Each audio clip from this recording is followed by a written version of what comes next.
Alright, this is my friend Albert. So he owns this 1972 Honda N600. And he's gonna tell us a little bit about it. So you want to tell us how you got it? Yeah, so this is my Honda. I got it by just searching. I used to have a 1977 Honda CVCC, and I thought that was the original one. And later on, I found out that this was the first gen. So I went seeking out for it, and I found a one owner Honda N600, and it was well taken care of, but it just needed a few upgrades. So yeah, so when I got it, it was all original. I went ahead and upgraded the tires to some golf cart tires. They're still 10-inch tires. The rear suspension, they don't make any suspension for this car. It does not exist. You have to use original 1970 struts that are shot out. So I went ahead and did a few modifications to the actual bracket, and I installed my own KYB struts on there to upgrade the suspension. And then same thing with the front. The front, there's no suspension whatsoever that exists, so I had to cut and weld the whole housing and find a KYB strut. I come out, and I used 99 Honda Civic coilovers for the front, which are adjustable. So that's something pretty cool.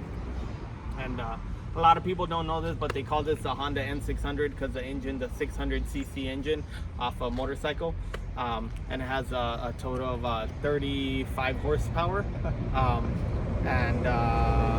Yeah, the top speed on it is about, the fastest I've gone is probably 85 downhill.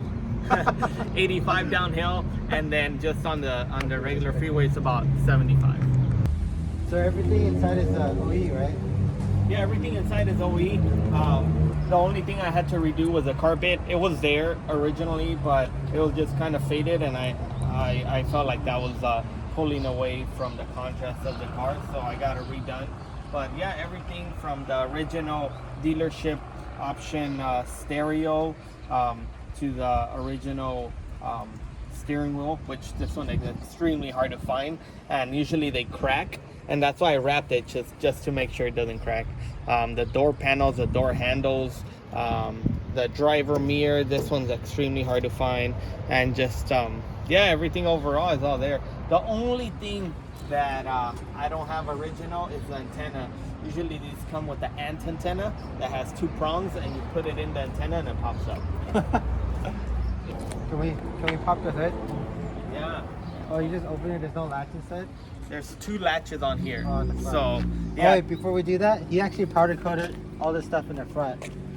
But this is all added on, right? The lights and yeah, the that's all. It's all added on. It's just something that I kind of had ideas with, saw some things and envisioned, so I try to, bring it together, and yeah, little by little, it's coming together. These are the original turn signals, but they originally go up here, so I had to kind of relocate them. But I kind of just wanted to do something different, because every time I went to a car show, if I saw one of these, it was all original and none have been modified. So that's why I wanted to go a different route. So you're gonna have the angel eyes. Yeah. And these are LEDs too, right? Yeah, they're LEDs with the halos, and I wanted a little rally look on the car. So yeah, so here's one latch, there's two latch, and here's the engine. So this little thing right here. See, the battery's almost bigger than the engine. Than the whole car. Yeah. Yeah, so you were saying that when you got it, that everything, you just cleaned out the carburetor? Yeah, this little tiny carburetor right here is just what I cleaned out, and I changed the battery and, got the car started. And, that's crazy. And it yeah. sat in the garage for 14 years? Yeah, it sat in the garage for about 14 years. And she thought it was dead, but no. One of the most interesting things about this car too is the way the belt is formed. The belt, if you see it, it's pretty crazy. Oh, this one right here? It goes in two, it's one whole belt, but it goes down, grabs the main pulley, comes back up, hits another pulley, and goes inside, grabs the fan, comes back out.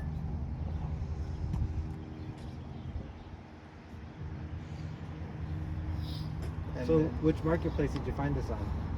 Oh, the jack goes right there? Yeah, the little jack goes right here. So, yeah, I found this on OfferUp, and the guy wanted the girl wanted, she wanted like 7,000 or 8,000, and I messaged her a few times, but she would never really reply. And you know, either way, I wanted to buy the car. And about like 9 months later, she hits me up and she says, "Hey man, come get it tomorrow, and I'll give it to you for 3,000." So 9 months later since you messaged me. yeah, 9 months later, she messaged me out of the blues. I think I was coming down from San Francisco, so I called up my buddy to help me with the tow, and I went to pick it up the next day. Wow. They only made 3 of them automatic. The rest of them, there's about 60,000 of them. All of them are manual, except 3 of them. 3 of them are automatic. Wow. Yeah, so I wonder if any of those still exist now. of the other ones, The automatics? one of them is in the museum in man, I forgot what state, but it's in the Honda Museum. Okay. My buddy Tim Means, he's the one that restores these cars, and he's the one that found the automatic one fully, and it has it in the museum. 60,000 came to the U.S. or 60,000 made? 60,000 made, yeah. So yeah, if you look at the VINs, this is 50,581. That's super cool. Yeah. Had the sweet bar in there already? Yeah, that's all original. Yeah, dude. It even has the windshield washer fluid. You plug it in right here. I just need a new hose. Bloop. And then the windshield washer fluid itself goes in this little bag. Wow, it's in a little pouch. Yeah, it's in a little pouch, like a Capri Sun. I thought of an IV bag. That's cool, huh? But also a pretty crazy thing is that the brake booster and the brake basically master cylinder share the same lines as the clutch, so it's all proportion to each other. And the little brake light you're telling me, there's these 2 switches right here that measure the brake proportion on each one, and if one is different than the other, then the light will go off. Oh, crazy.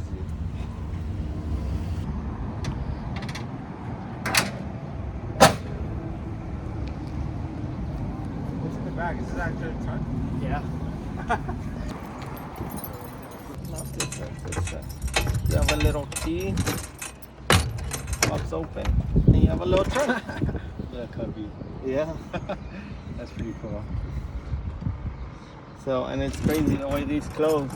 You just basically take the key out, you close it, and it clips in the lock.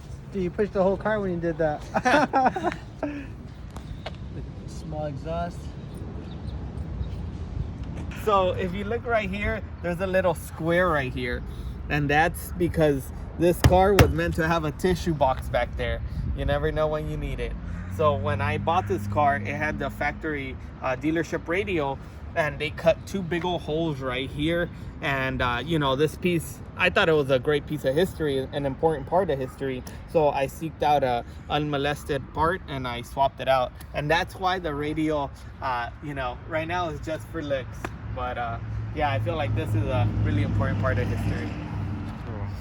So it's crazy, when he bought it, he actually still has the manual from way back in 1972. Oh, here.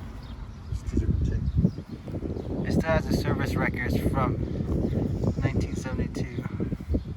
That's crazy. And this car only has 50,000 miles on it. Original dealer frame, that's why. Oh, sick.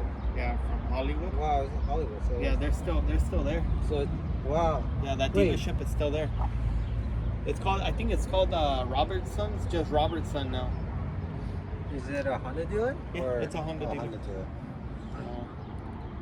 These cars came out in like 67 to 72, but in between that time they made a N360 and an N600. The 360 has a 360cc engine. Wow.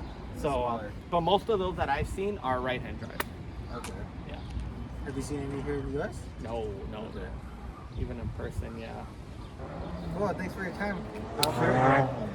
Super, Thanks. super cool experience. Also, make sure to check out my driving video of this because it's a really fun experience. See you guys next time.